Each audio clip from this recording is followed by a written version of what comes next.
Hello everyone, welcome to the second lecture for week one, the EMS background. We're going to talk today a little bit about the background and overview of environmental management, the emergence of environmental management systems, the systems and process approach, and then some costs and benefits to the environmental management systems approach to handling environmental management. From 1970 through 1996, there were numerous regulations passed in the environmental arena.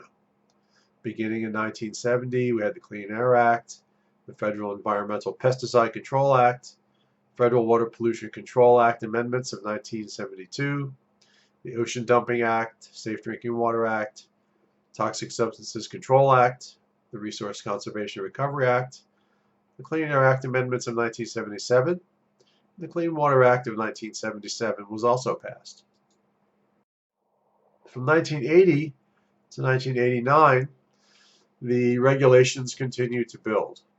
We had the Comprehensive Environmental Response Compensation and Liability Act, Superfund Act, Hazardous and Solid Waste Amendments of 1984, Safe Drinking Water Act amendments of 1986, Superfund Amendments and Reauthorization Act, the Asbestos Hazard Emergency Response Act, the Federal Insecticide, Fungicide, Rodenticide Act amendments of 1988, the Indoor Radon Abatement Act, and the Ocean Dumping Ban Act. From 1990 to 1996, the pace of regulation slowed down, but we still had some significant regulations passed. We had the Clean Air Act amendments of 1990, the Pollution Prevention Act, Federal Environmental Justice Order was signed, the chemical industry was subject to an air toxics reduction rule, and we had the Safe Drinking Water Act amendments of 1996. The result of all this was that the complexity of environmental management was overwhelming to most managers. Then regulatory compliance with these environmental laws became a complex minefield for many organizations. Stepping lightly through such a minefield was no easy task, and it was extremely difficult to remain in compliance with all of these different, sometimes conflicting regulations. In 1992, we had the United Nations Rio Conference on Sustainable Development, which helped business to realize that there needed to be a better way to handle environmental management. The ISO 9000 standard, issued in 1987, had been very successful, and it was based on the influence of the MIL-Q 9858 quality standards. And these were the two initial management system standards that were out there in the world. Also, the managers of most businesses out there began to realize that reactive end-of-pipe controls were just not effective. You just couldn't get what you wanted in terms of environmental performance by just putting a meter or a flow valve or a diversion on the end of the pipe. It just didn't work. And so in 1991, the International Organization for Standardization formed a strategic advisory group on the environment because they realized that something had to be done in the arena of environmental management. And that something was integrating environmental management into overall business management processes. The Strategic Advisory Group recommended forming Technical Committee 207 to develop an environmental management system standard, and TC 207 was formed in 1993, and ISO 14001, the first environmental management system standard, was issued in 1996. Since 1996 and the initial standard, we've seen quite a bit of growth in the 14001 certifications.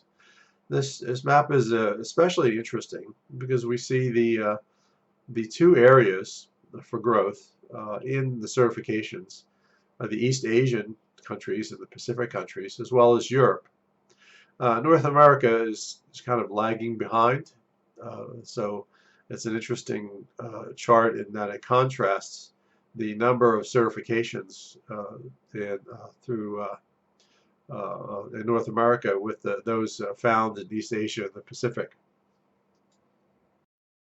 Worldwide, we see that, again, the United States is lagging behind China, which has an amazing number of certifications, Italy, which is the next highest country, even Japan. And it's kind of sad to say that the entire United States has fewer certifications to ISO 14001 than does Germany, much smaller country with much fewer industrial facilities. When we look at the worldwide industrial sector, who's getting certified to this standard, we look at 5 primary sectors: construction, basic metal and fabricated metal products, electrical and optical equipment, wholesale and retail trade, motor vehicle repair, and rubber and plastic products. In fact, our case study for this class is a motor vehicle repair shop, so we're number 4 here on the ISO 14001 certification rank. The growth of the adoption of the standard is slowing. We saw that, I mean, year-over-year growth has gone from 63% in the year 2000 down to 7% in 2014. So the number of companies adopting the standard is slowing down. Perhaps the companies are not realizing the value, or they're just not in a culture or in a sector of trade in which the standard is recognized as providing value. This is also an interesting reflection on the value of environmental management, as it's likely that these figures reflect a kind of a glass ceiling, if you will, for companies that are interested in managing for the environment and those that are not. It seems like, especially in the United States, we've kind of peaked out, and we've separated the concerns from the unconcerns, and the unconcerns simply just are not adopting environmental management systems. The standard is different from the traditional compliance approach to environmental management in that it's a process-based approach. The core of the standard, which you're going to be working with in your case study, is processes, which are a set of interrelated or interacting activities. Within a process, you have 4 elements that are related to the standard. You've got procedures, which are specific ways to carry out an activity. They can be documented or not. You've got inputs to a process. You've got outputs from a process. And you have monitoring and measurement opportunities before, during, and after the process. So this is the core of the process, is the core or at the heart of how environmental management is implemented within a 14001 framework. So as you can see, there are 4 primary areas we look at for controlling environmental aspects and impacts and measuring them within any given process. So this gives you an idea how the processes are structured in 14001 EMS. When we look at output, we look at the products that cause impacts. These are the results of a process. The impacts are changes in the environment. If we look at the terms effectiveness and efficiency, it's important to remember these definitions. Effectiveness is the ability to achieve desired results, whereas efficiency is the results achieved versus resources used. An effective process achieves the desired results. An efficient process achieves those results using the minimum amount of resources possible. So from an environmental management standpoint, this is a very different focus than end-of-pipe regulation. It focuses the managers on the different parts of a process that can be controlled. We can have a procedure, documented procedure, or trained procedure. We can control the inputs. We can, by the steps in the process, we can control the outputs. And we can monitor and measure what's happening within that process so we understand better what's going on. The second part of the ISO 14001 standard is its integration of what we call the Deming cycle. And the Deming cycle is 4 steps: plan, do, check, act. And this cycle is all about implementing change within an organization. We plan what we're going to do, what to do, and how to do it.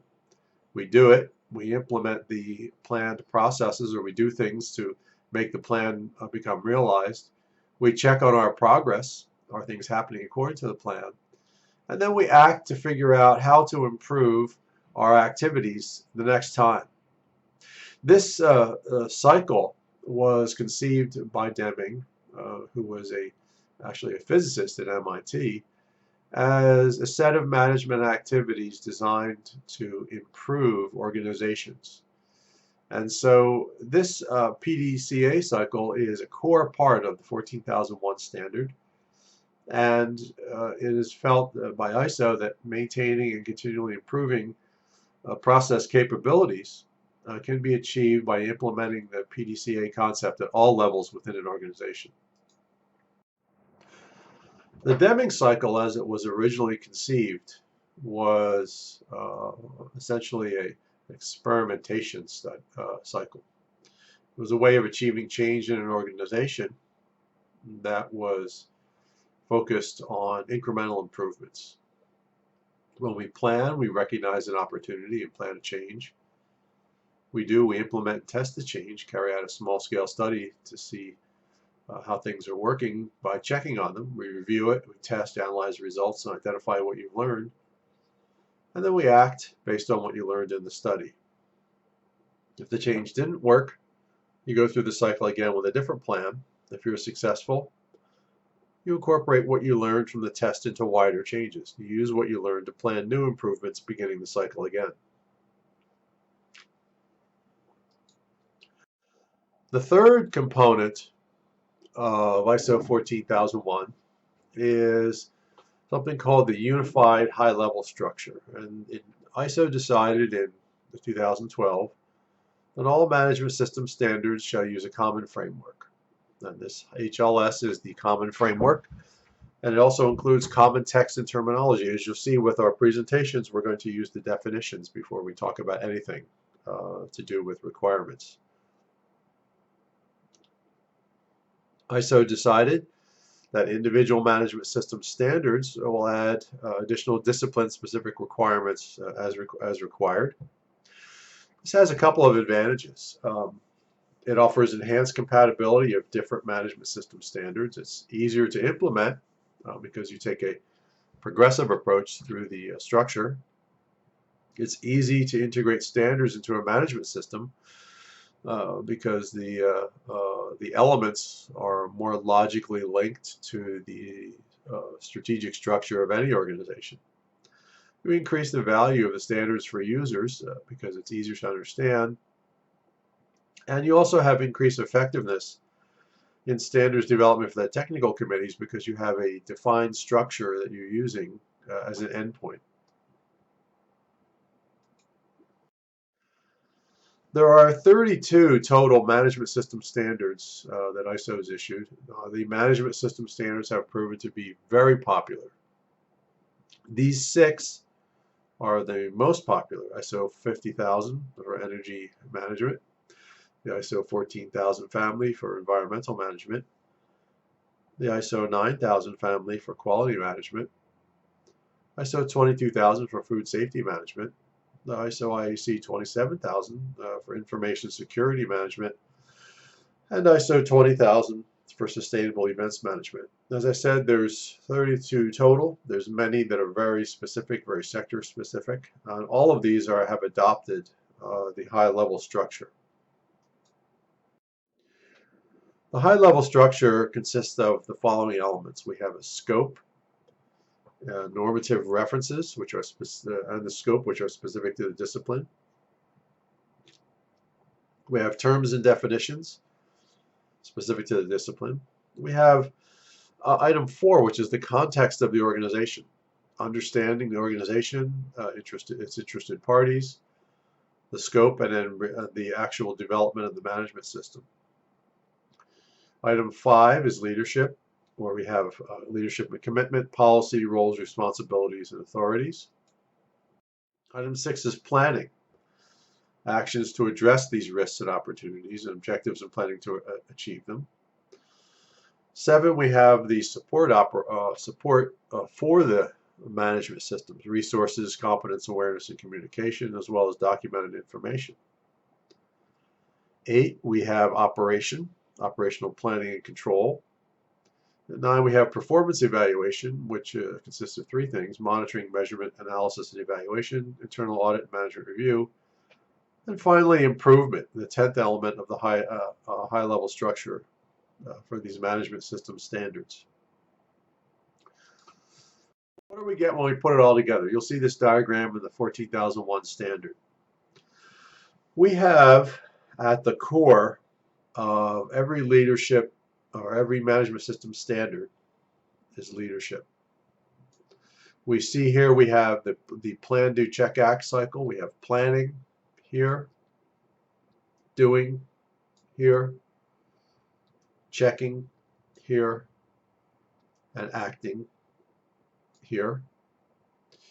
We have the elements of the high-level structure, which are the context of the organization, where it operates, the interested parties, and the external internal issues, our scope, and then we have our planning activities, support and operation activities, performance evaluation activities, and our improvement activities to generate our intended outcomes. When we put this together with the clauses of 14001, we see that the structure is maintained.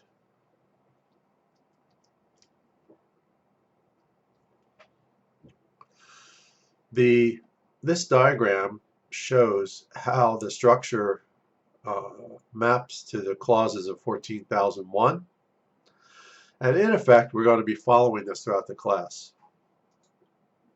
Here is how the class is structured for what we're going to be looking at. Week 1, we are going to look at the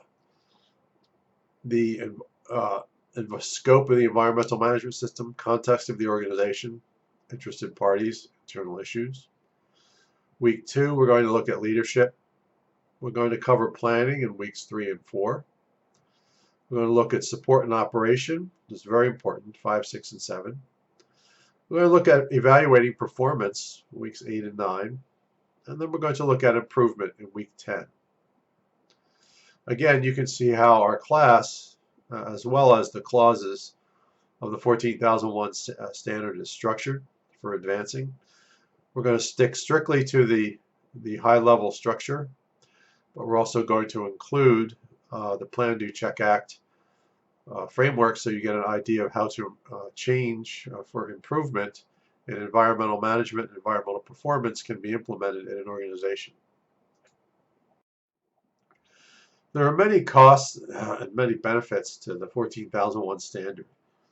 Your primary costs are employee management time to develop the systems, information systems to support the documentation and the process outputs, and then your auditing and consulting contractors to help you interpret the standards. There's many benefits of the 14001 standard. You can demonstrate a commitment to environmental management by learning and understanding your stakeholder needs, your interested party needs. You can improve the relationships with these folks. You can improve employee working conditions by understanding what processes are generating the majority of your environmental aspects and your impacts. You can streamline regulatory compliance by developing processes to include compliance items in your planning and assessment.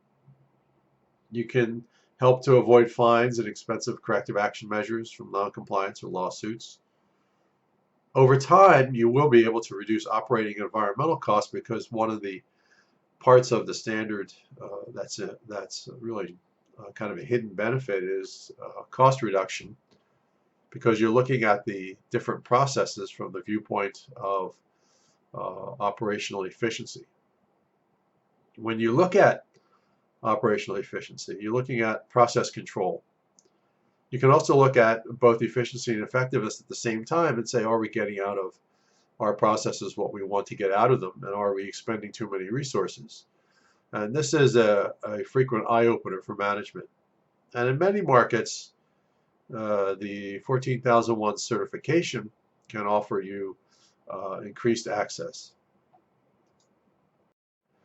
There were some limitations, though, with the 2004 version of the standard. It included a commitment to compliance, which rather than actual compliance. It did not prevent serious impacts from occurring. It just merely focused on managing the processes that resulted in those impacts. It enabled companies to get certified without major changes. There were no absolute priorities for improvement. But systems can't just be a bolt-on. They needed to fit into an overall vision, and the 2004 standard allowed a bolt-on, or something that's just done as an adjunct to the organization rather than being a core part of it. And this is reflected in creating the middle management tool set instead of a fundamental strategy. In 2015, the standard was completely revised. We have the new standard for this class. There is quite a bit of change within the standard, and the new requirements are designed to address the limitations of the 2004 standard. As I said before, we've got a new HLS high-level structure. We added the context of the organization, actions to address risks and opportunities. We centered the EMS on leadership, which requires it to be a fundamental part of the core business processes.